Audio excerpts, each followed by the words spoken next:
stumble, and I don't need to be humble. Break down walls like Jericho crumble.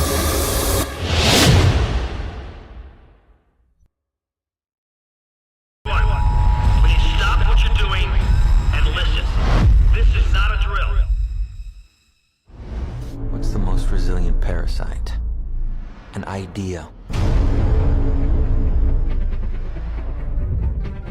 A single idea from the human mind can build cities.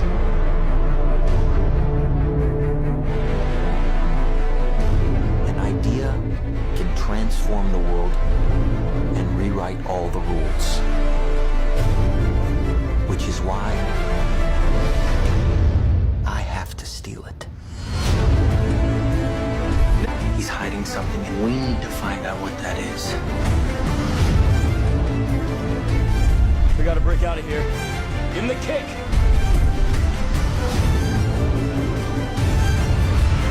This was not a part of the plan! Wake me up! Wake me up!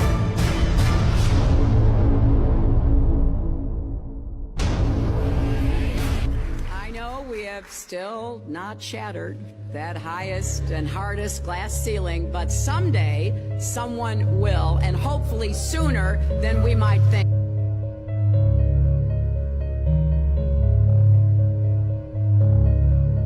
As the galaxies go whizzing by over the glass domed ceiling. Now tell me that doesn't work for you. If it's true, does it change how I live my life? This is something that is not an easy answer because of the magnitude of what we're talking about here. How it will change your life, first of all, when you understand it, is dramatic, to say the least. Will it change you from having to go to your job every day and the things that you typically do every day? No. But when this knowledge becomes more mainstream and these agencies are starting to be held accountable, and you understand that they're all participating in this, not just the United States government, not just NASA, but China, Russia, India, all of them have space programs. They all have the same symbolism. They're all doing the exact same thing to their citizenry. And the first thing you have to understand about this is that the deception goes all the way to the top. And when I say all the way to the top, you have to kind of get rid of the notion that the people at the very highest levels are working together.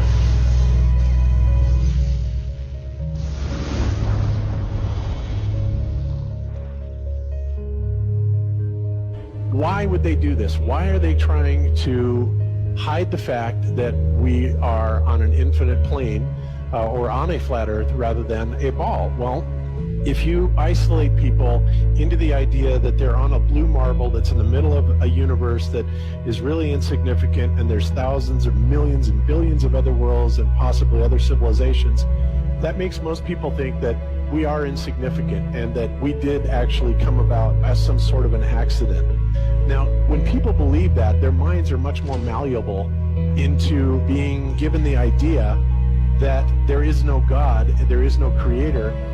And because of that, that also gives the controllers this fertile soil to build other deceptions on.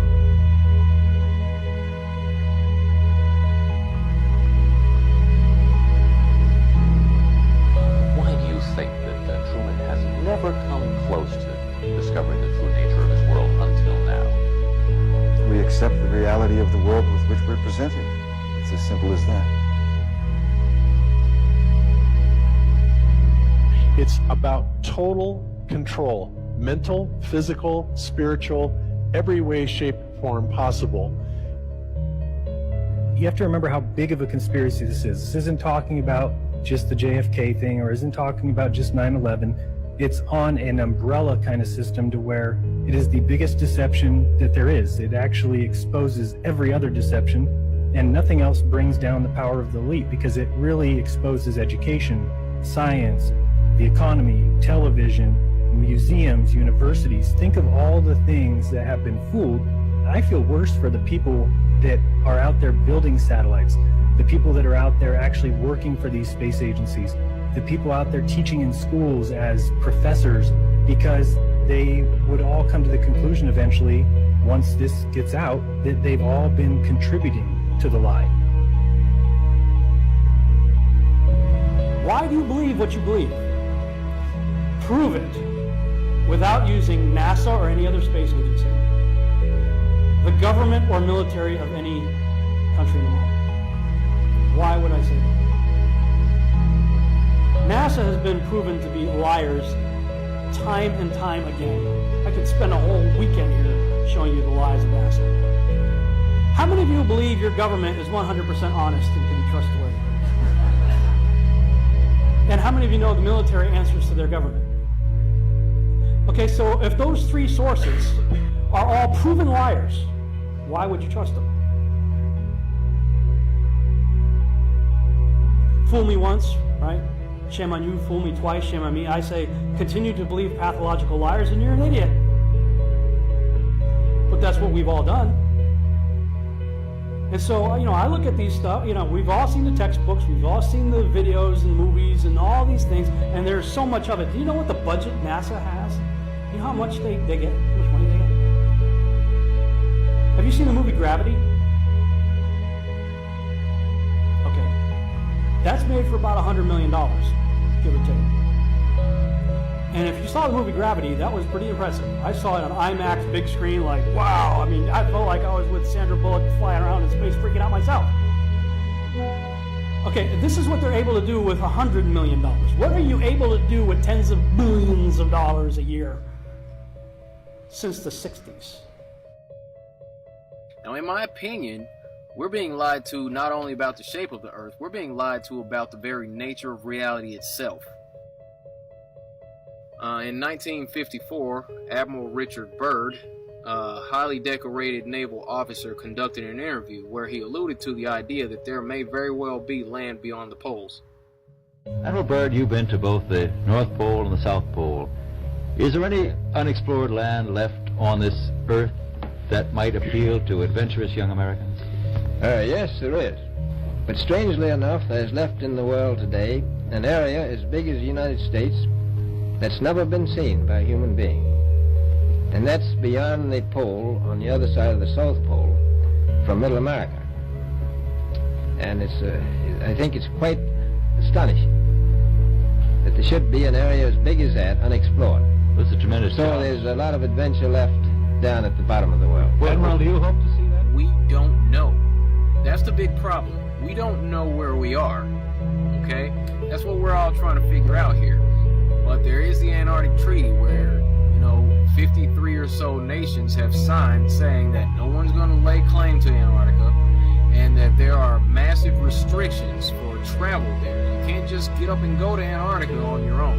You have to have a tour guide with you. There are only certain entry points and there are limits on where you can go search.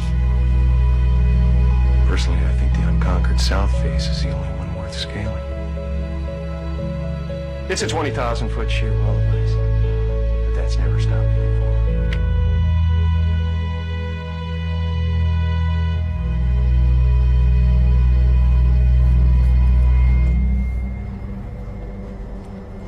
Welcome.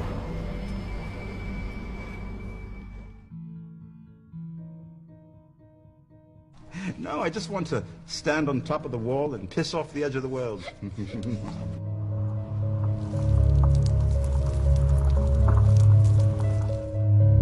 What difference does it make? What difference does it make?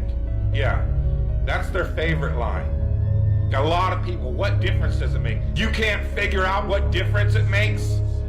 If you can't figure out what difference it makes that the people running your world are lying to you over and over your whole life, if you can't figure out that someone lying to you is trying to control you, suppressing of information, of knowledge, is control. Deception of information and knowledge is a form of control. So what difference does it make? It makes a big difference, because once they start omitting information or lying about information about where you live, they're doing it to control you, period. Why am I having to explain this to critical thinkers in the truth movement? The way you control billions of people is to fighting each other. Flat Earth is not a psyop. Flat Earth destroys the psyop. Every psyop that's been used to control us for as long as they've known about it. So this system has been in power and control for hundreds of years, ever since they convinced the rest of the world that they didn't know where they live. It created this fantastical scenario to make people feel insignificant and to follow those that appear to know better. Why is the flat earth so important? Because it shows the deception. And if everybody would just come together and demand answers, they would be in checkmate. They would not know what to do. Train up a child in the way that he should go, and when he is old, he will not depart from it. I believe that's why we have so many who are indoctrinated to still believe and fight so hard for the heliocentric model. The reason being is because we've been taught the globe model since before we had the ability to think for ourselves. Think about that. Before you could think for yourself, before you could form rational thought, you've been taught that you live on a spinning ball, although your five senses tell you something totally different. Our senses tell us that the earth is flat and stationary, that the sun and moon and the stars rotate above us just as we see, that they make their annual cycles in such a way that we can calculate days, months, and years of the passage of time, just like in Scripture.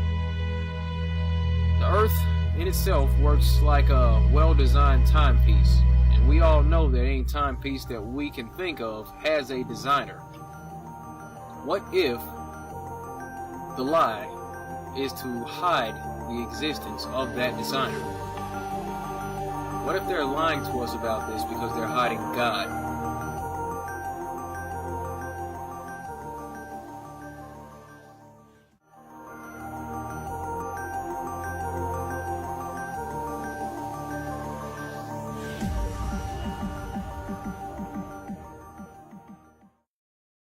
Why is Flat Earth the most banned, most mocked, and yet the most viral conspiracy theory in history? Think about it. Out of all the wild ideas out there, aliens, secret societies, time travel, nothing triggers people like the words Flat Earth. If it's so ridiculous, why is it still everywhere?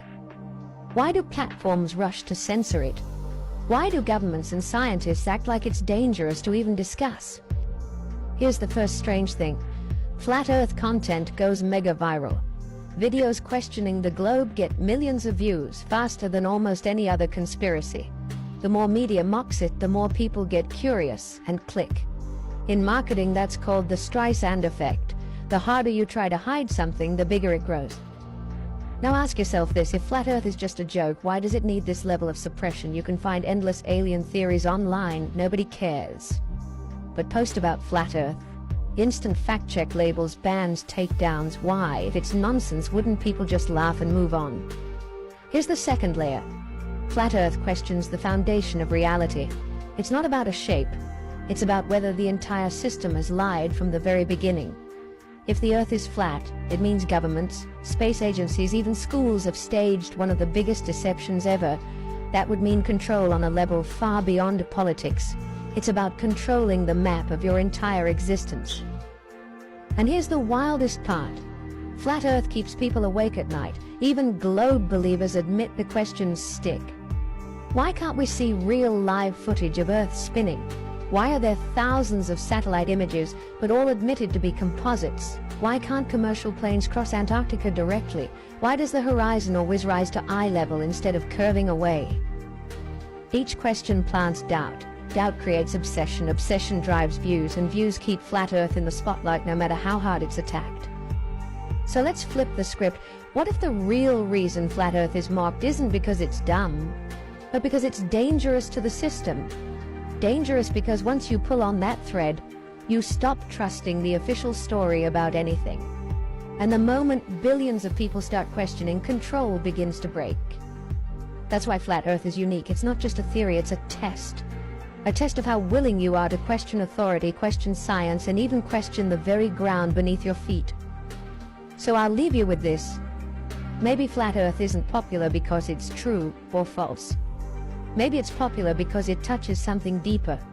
It's the one idea that forces you to look at your world and wonder if everything you've been told since childhood might be a script written for you. And that's why no matter how much they censor it, flat Earth refuses to die. This video is for entertainment purposes. Ever wonder why the Olympics use 5 interlocking circles? They'll tell you it's about continents, about unity, but history whispers something else. In European Freemasonry, secret groups were once called circles of friends, and there weren't hundreds of them. There were 5. England, France, Germany, Italy, and America.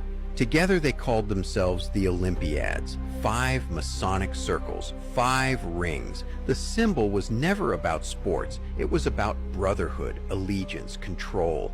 And then there's the torch. You see it everywhere. The Olympic flame, the Statue of Liberty, university logos, even the tiny dime in your pocket. It carries the same symbol, the fire of Prometheus. In the old myths, Prometheus stole fire from the gods to give man knowledge, illumination. But in secret societies, the flame is something else. It's revolution, it's control of light, control of perception. That's why they place it in the hands of statues, in the seals of schools, in the rituals of the elite. And when you graduate, they tell you you're an alumni. But where does that word come from? Dig deep enough, and you'll find its root in Illumini, the illuminated ones. You pass through their institutions, their universities, their rites, and you don't just get a diploma. You get initiated. You become part of the system that worships light, but only the light they choose to hand down. So ask yourself, how much of your reality is shaped by symbols you never even noticed? And more importantly, who gave them the fire in the first place? Listen to this. Money is not wealth, it's debt. Printed by a private bank that isn't even part of the government. The more of it you chase, the more they own you. And school? That wasn't built to make you smart, it was built to make you obedient. Sit still, raise your hand, memorize, forget, obey. That's not education, that's programming. Now medicine, oh, that's the sickest part. You think they want you healthy? No, they want you treatable, a lifetime customer. The real cures and natural healing? Banned, made illegal. Religion? Please, that's not spirituality, that's control. They took ancient truth, burned it, buried it, and gave you a system designed to make you feel small, dependent. This is just a theory, not a fact.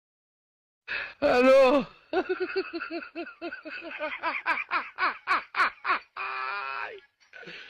Hola, Carlos.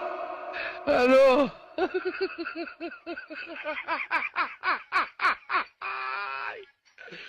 Hola, Carlos. Hello.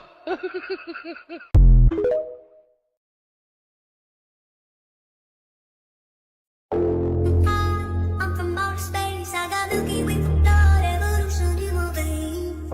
I'm gone, I've been far away, I'm illuminated now, I make a move, start the waves. I've been breathing around fire for a long time. I had a vision from the place they wanna go inside. I'm officially delegated away.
Imagine by tomorrow the entire world suddenly agreed. The Earth is flat. This is what would happen in the first 30 days. Stay until day 30. That's when the real twist hits. Day 1. News channels explode. Universities, governments, and corporations go silent, stunned. Every classroom lesson, every science textbook, every globe on every shelf, worthless in an instant. Panic sets in. Days 2 to 4. Airlines cancel flights. Pilots refuse to fly, demanding answers. If maps were wrong, routes were wrong. Navigation systems built on globe math start being questioned. Tourism crashes overnight. Days 5 to 7. Schools shut down. Teachers have no curriculum. Parents demand to know what else was a lie. The internet melts down with conspiracy forums turning mainstream. Stock markets wobble as space industries collapse. NASA, SpaceX, and every space agency worldwide, riots of angry taxpayers outside their gates. So days 8 to 12, scientists are, well, scrambling to rewrite everything we thought we knew about physics. You've got careers that were built on globe Earth science, and now they're just crumbling. Trust in academia, it's crashing hard. Even billionaires are trying to quietly distance themselves from all those space programs. Meanwhile, everyday people are left wondering, if this was hidden, what else is being kept from us? Then days 13 to 17, protests start popping up everywhere. People are tearing down statues of astronauts, news anchors. They just can't spin it anymore. What's wild is there's this sense of global unity starting to form, not from governments, but from ordinary folks who feel totally betrayed. All over social media, hashtags are trending. Flat truth, no more lies. Now, days 18 to 21, economies start to shift in a big way. Industries that depended on the globe, like satellite TV, GPS companies, aerospace tech, they're on the brink of collapse. But at the same time, new industries are popping up. Flat Earth navigation tools, new map-making businesses, even grassroots research groups. You can feel the power starting to move away from governments and into the hands of independent thinkers. So days 22 to 25, politicians finally admit what people already know. We were wrong. Universities start losing credibility, and young students, well, they just refuse to enroll, calling the whole system a fraud. Knowledge begins to decentralize. Folks study on their own, and, communities start teaching themselves. Days 26 to 29, chaos deepens. But honestly, freedom grows. Air travel gets redesigned from the ground up. Shipping companies, they adjust their routes to fit the new maps. The old world order loses its grip. And for the first time, ordinary people realize they don't need experts telling them what's real. Day 30. 1 month later, the lie just collapses under its own weight. Humanity comes to realize this wasn't just about the shape of the Earth. It was about control, obedience, and trust. The globe wasn't just a model. It was a cage. And now, after only 30 days, billions of people can see the bars breaking. They said flat Earth was a joke. But when the whole world agrees, well, the joke is on them. Just to be clear, this video is for entertainment purposes. So here's a picture that they give us from Mars. Who's they? NASA. This is from Devon Island in Canada. Who gave you those photos? Because those are the same picture, colored differently, with no sources on them. Okay, you got me. In fact, I cannot prove the legitimacy of these photos, or this photo right here, or this one right here. Because where these photos used to belong, as you can see, the cosmic object you were looking for has disappeared beyond the event horizon. They were scrubbed. Yes, these are the exact same photo after selecting auto-tone in Photoshop. Devon Island is real, though. If I zoom in this isolated region of Canada, I can find a research base with NASA equipment. I mean, look at this, a NASA sticker. This is Google Earth. You can go check it out. Over here, you can see a van with a NASA sticker. This says Mars over here. Thanks for clarifying this, because that's what the whole conspiracy is about. We know that NASA is on Devon Island, and we know that all the pictures that they take for Mars are from Devon Island. Very similar to Mars. These are real photos. Here's Devon Island. Here's Mars. What's your source? Those are real photos? Is your source NASA? Okay, even if this photo has zero legitimacy whatsoever, let's see why we should trust NASA. It looks like you're in a studio, maybe in Omaha, Nebraska or something. The shot is so clear. Is this a hoax? Are you really in space still? See the hair? Yeah, no, we definitely see your hair there, and we see it going completely straight up because it's hairspray. Why aren't your chains floating? Let's keep on rolling, though. Let's have a look at this harness grab. Why does he grab a harness? I thought they should be just floating in space. Look at him grab the harness. Clearly, he's grabbing the harness. It's plain as day. This guy's just picking up and moving objects at will. Got this dude floating in the background. That's a harness. That's another harness, guys. Look at that. Just floating away with his harness. There's the disappearing man. Oh, what happened there? Whoa. It's magic. Must be because they're in space. Yeah, that makes sense. This dude, pulling apart a screw, drops on the ground. Watch it drop on the ground. Why isn't it floating? Let's have a look at the technology we went to the moon with that would cost $22 billion to build today. This is what we went to the moon with, guys. How did $1 billion organization like NASA lose this technology and we can't go back to the moon? And you think we're taking pictures of Mars? It's hysterical. That is tinfoil. There's more tinfoil for you. This is what you think we went to the moon with. Yeah, okay. Let's believe NASA, guys. That's a good source. And I'll leave you with this. This is what Mars really looks like under a Nikon P1000. Camera that was discontinued after involvement with NASA. Does this look like a physical object to you guys? Don't believe people like this. More than likely paid to deceive humanity. What the stars and the planets really are. They're frequencies of light within the waters above, just like all of our ancestors told us. And the real truth to everything is found within. Peace and love. I'm from outer space, I got Milky Way blood, evolution in my veins. I'm gone, I've been far away, I'm illuminated now, make a move, start the waves. I've been breathing on my fire for a long time. I had a vision from the place they wanna go sign. Artificially intelligent way, I'm your future, past and present, I'm a fine line. Yeah, I'm a listening of this illusion. I am not really here, I'm an intrusion. I don't swim or sing, I just flow. I don't need gravity, I don't need roll. When I move, it's in a quick rumble. I won't ever fall, never stumble. And I don't need to be humble. Break down walls like Jericho. When I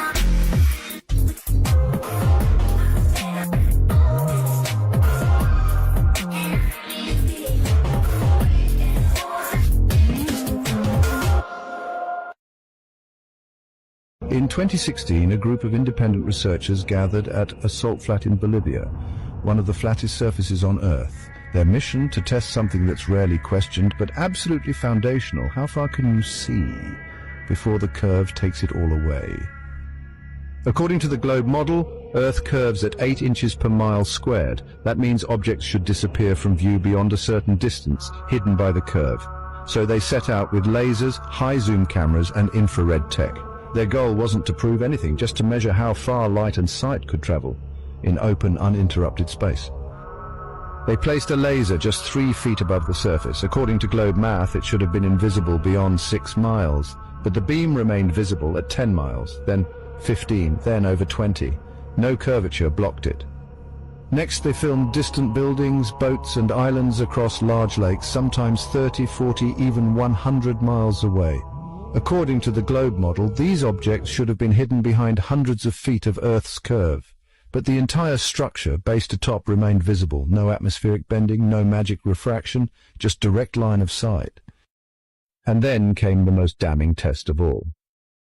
2 flags were set up miles apart on a frozen lake, with a third person holding a camera at the same height in the middle. If Earth was curved, the middle flag should have appeared higher due to the curve, but all 3 lined up perfectly, dead flat. Over and over again, from lakes to coastlines, the same result. No curvature. Even over distances that should hide entire skylines, everything stayed in view, right where it should be on a flat plane. These weren't conspiracies. They were measurable, repeatable, real-world distance experiments. No matter how far they tested, the curve never appeared, and the only thing that disappeared was the credibility of the spinning globe theory.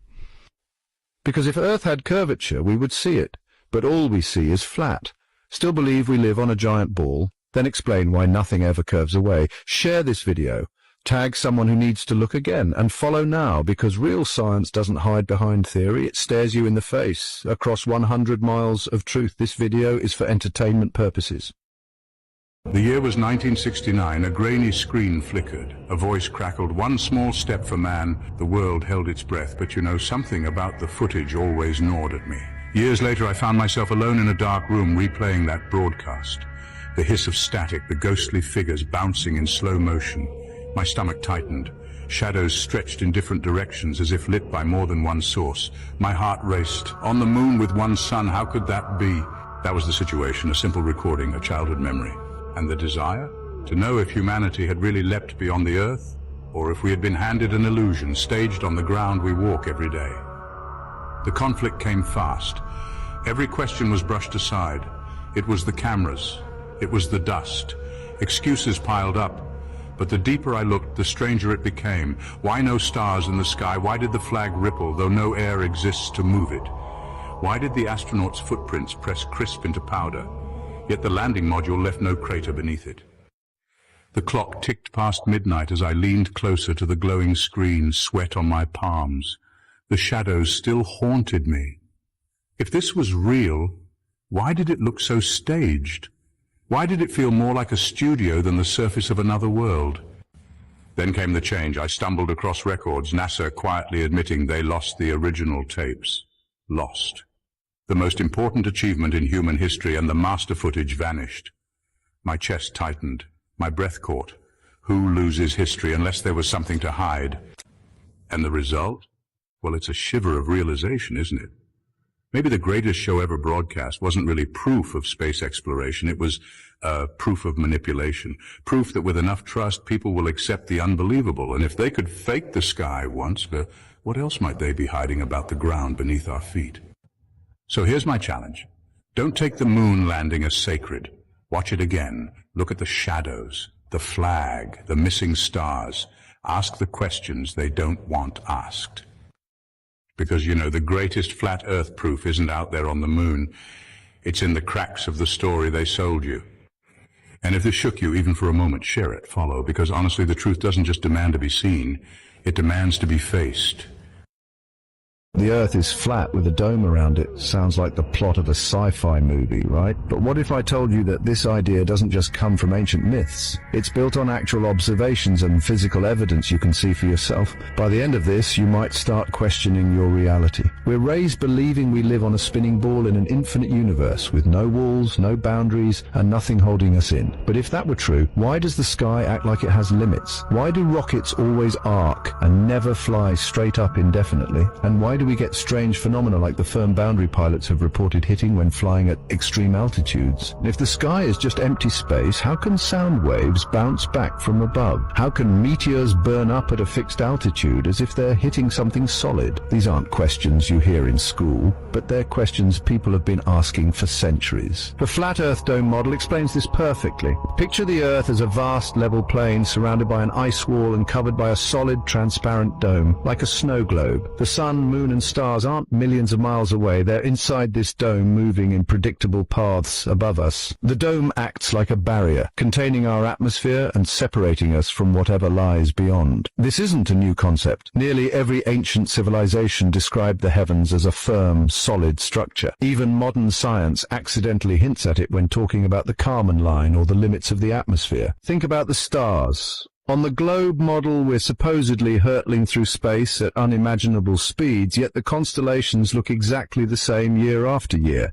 On the dome model, they're fixed points of light moving along a set track, which is exactly what we observe. Or consider rainbows. A rainbow is a reflection of light off a curved surface of water droplets, but the perfect dome shape of the arc in the sky suggests light interacting with a curved structure above us. Even sunlight behaves differently than we're told. On certain days, sun rays appear to fan out from a small local source, known as crepuscular rays, suggesting the sun is much closer and moving inside the dome, rather than lighting us from 93 million miles away. And here's something to think about. If rockets really go into space, why do their flight paths always curve and vanish from sight, instead of continuing straight up until they're out of view? If the Earth is flat with a dome around it, it means our world isn't an accident. It's a designed, enclosed system. That changes everything about who we are, where we are, and what might be beyond those boundaries. So the question becomes, if there's a dome, what's outside it? And why have we been told it's not there? Follow this page for more videos that dig deeper into these questions. Because once you start seeing the clues, you can't unsee them. This is for entertainment purposes. Hoje vamos falar sobre Nikola Tesla e porque é que a tecnologia dele foi tão suprimida e como é que o mundo poderia ser um mundo melhor agora se tivéssemos optado por continuar com a tecnologia dele. Nikola Tesla nasceu a 10 de julho de 1956, numa pequena aldeia chamada Smiljan, no que hoje é a Croácia, mas na altura fazia parte do Império Austro-Húngaro. E atenção a este detalhe que muitos ignoram. Tesla nasceu durante uma tempestade elétrica brutal. A parteira disse que isso era mau presságio. A mãe respondeu open quote, não. Ele será filho da luz. Close quote. Desde criança, Tesla tinha visões, literalmente. Via máquinas na mente antes de as construir. Falava fluentemente múltiplas línguas. Era obcecado por padrões numéricos, especialmente pelo 3, 6 e 9, que ele dizia serem as chaves do universo. Fez engenharia elétrica em Graz, na Áustria, e depois trabalhou em Paris com equipamentos de telegrafia. Eventualmente, mudou-se para os Estados Unidos, com pouco mais de 4 cêntimos no bolso e um livro de poesia. Foi aí que começou a sua jornada meteórica. Primeiro trabalhou com Thomas Edison, mas logo entrou em conflito. Edison era um empresário, um homem prático. Tesla era um visionário. Edison queria lucro. Tesla queria libertar o mundo. Não se misturavam. Tesla não era apenas engenheiro ou físico. Era algo mais. Era como se tivesse acedido à informação de fora do tempo. Ele não comia carne, evitava contato físico com pessoas. Dizia que a castidade alimentava o intelecto e que o celibato ajudava a manter a mente sintonizada. Era um homem absolutamente incompreendido pelo seu tempo. O New York Times chegou a chamá-lo de cientista louco. Mas os arquivos secretos mostram outra coisa. Um gênio que incomodava o sistema mais do que qualquer outro antes dele. Tenho algo importante para mostrar e abrir os seus olhos com isso. Vamos ver. Filho do Elon Musk sozinho consome recurso suficiente para 50 mil crianças pobres de Carapicuíba. Que são pobres porque esse cara está consumindo 50 mil recursos de 50 mil pessoas. Então o cuidado que a gente tem que tomar quando a gente faz essa análise o problema não é populacional se você tem seres humanos no planeta que consomem 500 vezes mais recursos do que outros seres humanos. Faz sentido isso pra você? Entendo. Então eu vou te dar Mentira! Então vamos lá. Quer dizer que as 50 mil crianças de Carapicuíba são pobres por causa dos filhos do Elon Musk. No vídeo de hoje eu vou te mostrar que isso é uma mentira. Já percebeu que a galera da esquerda precisa sempre trazer alguém que produz como exemplo para dizer que isso é o que causa a pobreza das outras pessoas? Vamos lá, quem é Elon Musk? Ele é dono de 6 empresas que juntas faturam mais de 610 bi.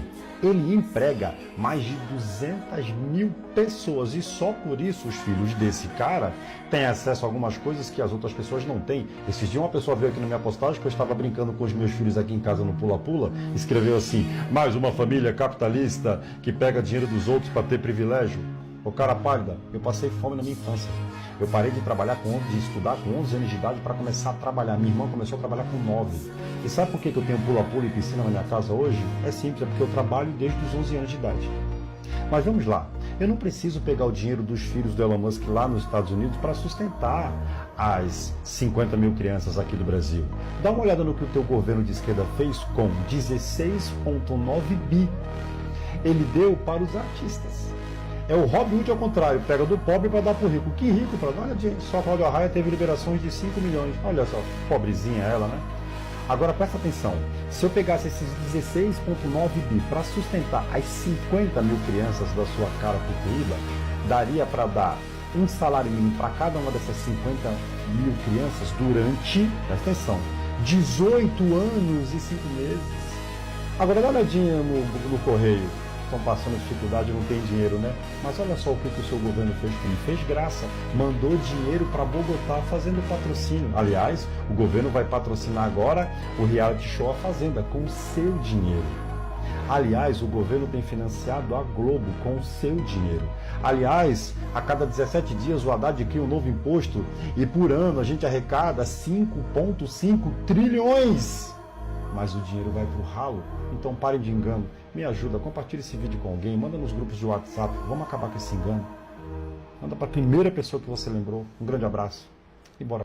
E você vai me dizendo a sua opinião aí embaixo também, nos comentários desse vídeo. O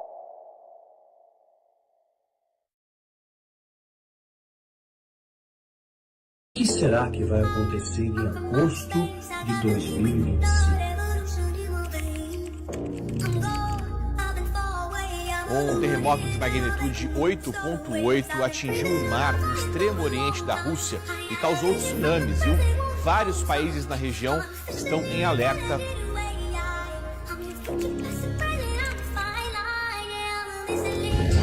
Oi, gente, estamos aqui. Olha aqui a areia.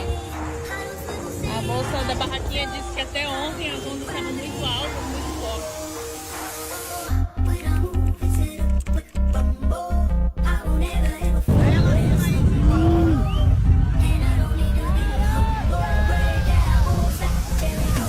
Brinca, Marlé, brinca.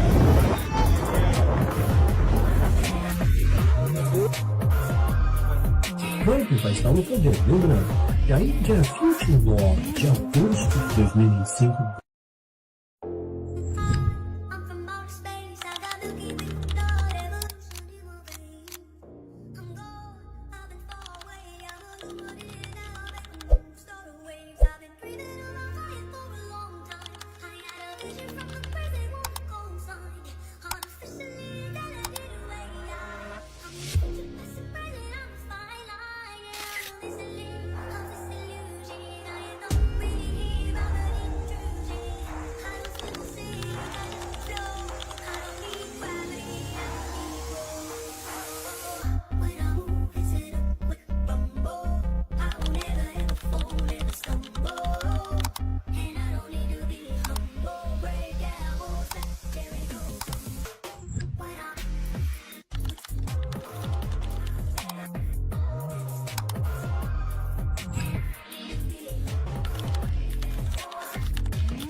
Eduardo Jacques pergunta se você sabe dizer quais são as regiões do sistema Terra que cada um dos irmãos Anunnakis tomou para si. Olha, nós temos a expressão, os 4 cantos do mundo. Foram dados a 4 irmãos. Aqui na América do Sul, foi Enki, vamos dizer assim, Europa, Ásia, acho que em Rio, tá? Marduk e Nana, no lado da África, toda essa região aí. Então, 4 irmãos tomaram conta dos 4 cantos do mundo. Então, os continentes ficaram divididos para esses 4 irmãos. Por isso que tem a expressão, vamos, os 4 cantos do mundo, quer dizer, os 4 irmãos. Então, só que eles não se dão muito bem. São irmãos de sangue, alguns outros são meio irmãos e outros nem isso são direito, né? Então, essa peleja, essa briga, criaram a raça humana. E o que nós temos hoje são esses irmãos brigantes que ainda continuam, pois eles não morrem, o ciclo de vida deles é gigantesco, não tem ideia de quantos milhares de anos eles sobrevivem, e limitaram o nosso tempo de vida, né? Cortaram nosso cromossomo 2 e 3 aí, para adquirir as enfermidades e para limitar nosso tempo de vida no máximo para 120 anos. Então, nós queremos romper essa cortina aí, estamos no caminho, mas os 4 cantos do mundo foram divididos para esses irmãos, eles brigam pra caramba, mas aqueles que mais protegem a humanidade, para nossa sorte, daqui da América do Sul, é o Enki. Esse mais protege a humanidade porque ele é o criador, ele com a sua irmã, criaram a raça adâmica. A raça adâmica foi a mais inteligente entre as outras raças. Tanto é que os filhos dos deuses, né, vieram se ter com as mulheres da terra, tá? Porque eram belas e formosas. Então a raça mais bonita é a raça adâmica. A mais inteligente, muito mais do que eles, se conseguirem um tempo de vida acima de 150 anos. Então, por esse motivo, eles cortaram o nosso telômero aí, né? Fizeram uma parada, o cromossomo 2 e 3 aí, justamente para limitar. Mas estamos estudando para mudar isso aí. Fazer uma engenharia biorreversa para fazer com que o ser humano realmente transponha essa parte aí. Então, acho que vamos conseguir a tempo. Ja.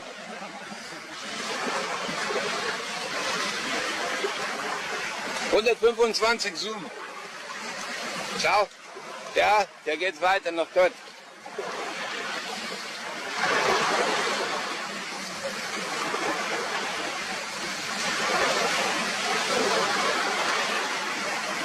So, lala.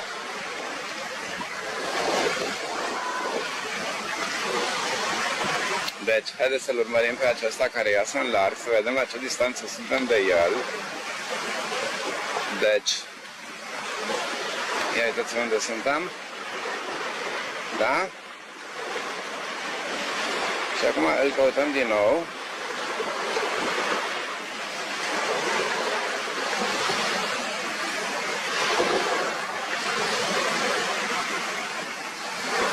Genau. Deci trebuie doar să-l urmăresc.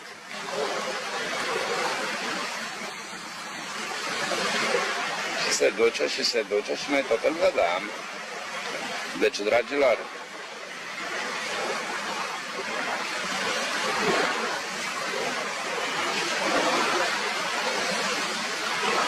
aproape.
A única saída para a evolução da humanidade, e de nós estamos aqui, a raça adâmica, quando eu disse que é com o corpo, é por quê?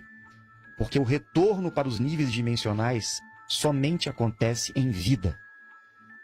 Então a vida humana, a encarnação humana é a coisa mais importante que nós temos em mãos.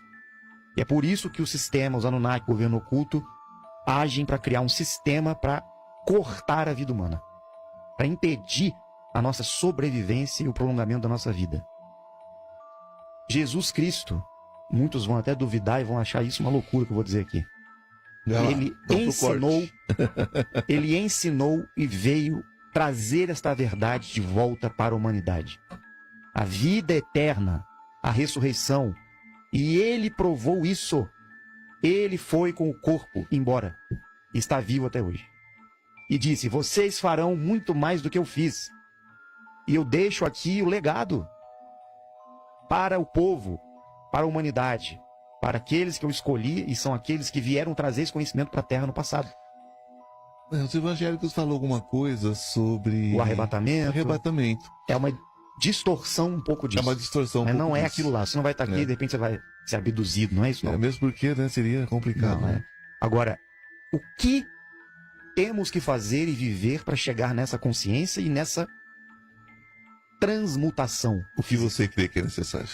Uma vida seguindo os princípios de consciência e de um treinamento para que você consiga realmente manter a sua frequência em nível alto, para que o seu corpo acompanhe também esse desenvolvimento, para que você realmente consiga prolongar a sua vida e diante de um treinamento e uma possibilidade que está possível e aberta a todos hoje, como sempre aconteceu no passado, todos consigam essa transmutação.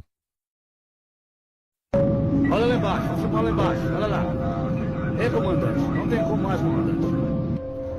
As pessoas têm que saber disso. Não dá para esconder mais. Não tem como. O governo vai ter que revelar isso para o mundo. Oh my God! Gente, as imagens que nós estamos vendo aqui nessa expedição vai chocar o mundo. Olha o que uma expedição descobriu na Antártica.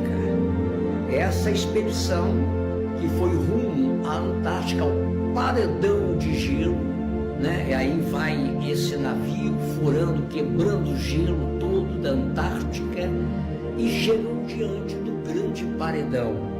Isso, uma equipe de exploração. E aí viram o quê? Do lado do paredão, uma vegetação, do jeito que eu venho falando, do jeito que eu venho comentando, que não só isso, não é só vegetação que tem na Antártica, não, né? Tem mais coisas. E agora, olha aí, ó, eles encontraram essa abertura e desceram uma câmera através desse buraco. E o que eles descobriram lá embaixo na Antártica? Descobriram que existe uma outra terra, existe um outro espaço onde tem vegetação morta lá embaixo.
Esta é a melhor prova da Terra plana que você já vai ouvir. Isso vai fazer você repensar tudo o que acha que sabe. Pense nisso. Por que quase todas as civilizações antigas descreveram uma Terra plana sob uma cúpula ou o que chamavam de firmamento? Egípcios, hebreus e até sociedades secretas como os maçons mostram a mesma coisa em seus símbolos. Veja a Bíblia. O Gênesis diz que Deus fez o firmamento e separou as águas de cima das águas de baixo. Se você der zoom nas estrelas com uma câmera potente, como uma Nikon P900, elas não parecem bolas de fogo distantes. Elas cintilam como se estivessem debaixo d'água. Isso parece mais o espaço sideral ou água acima da cúpula para você. E vamos falar sobre a estrela polar. Se estivéssemos girando e voando pelo espaço em velocidades absurdas, a estrela deveria se mover aleatoriamente, mas não é o que acontece. Elas giram em círculos perfeitos ao redor da estrela polar, como se tudo lá fora estivesse girando enquanto ficamos parados. Agora, por que eles esconderiam isso de nós? É simples. Se você soubesse a verdade de que a Terra é plana e cercada por uma cúpula, começaria a questionar tudo. As elites querem que acreditemos em um espaço infinito para nos manter perseguindo distrações. É mais fácil controlar as pessoas quando elas não sabem seu lugar no mundo. A verdade? Ela sempre esteve lá, nos textos e símbolos antigos. Eles a esconderam bem à nossa frente e nós estávamos ocupados demais para...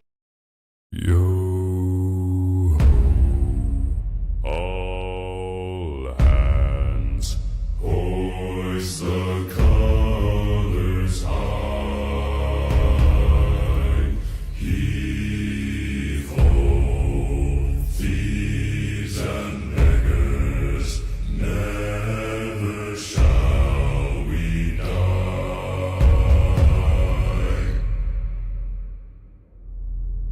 Now some have died and some are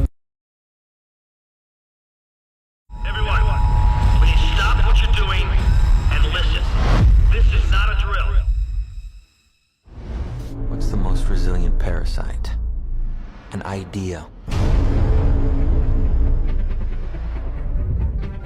A single idea from the human mind can build cities.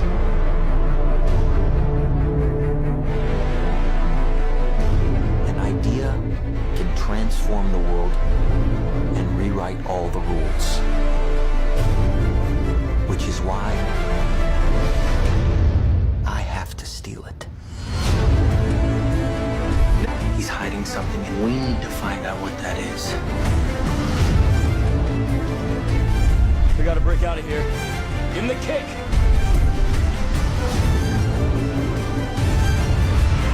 This was not a part of the plan! Wake me up! Wake me up!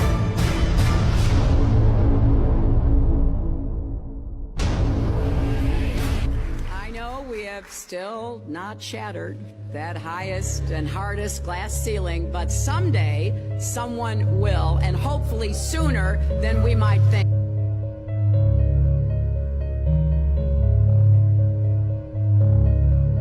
As the galaxies go whizzing by over the glass domed ceiling. Now tell me that doesn't work for you. If it's true, does it change how I live my life? This is something that is not an easy answer because of the magnitude of what we're talking about here. How it will change your life, first of all, when you understand it, is dramatic, to say the least. Will it change you from having to go to your job every day and the things that you typically do every day? No. But when this knowledge becomes more mainstream and these agencies are starting to be held accountable, and you understand that they're all participating in this, not just the United States government, not just NASA, but China, Russia, India, all of them have space programs. They all have the same symbolism. They're all doing the exact same thing to their citizenry. And the first thing you have to understand about this is that the deception goes all the way to the top. And when I say all the way to the top, you have to kind of get rid of the notion that the people at the very highest levels are working together.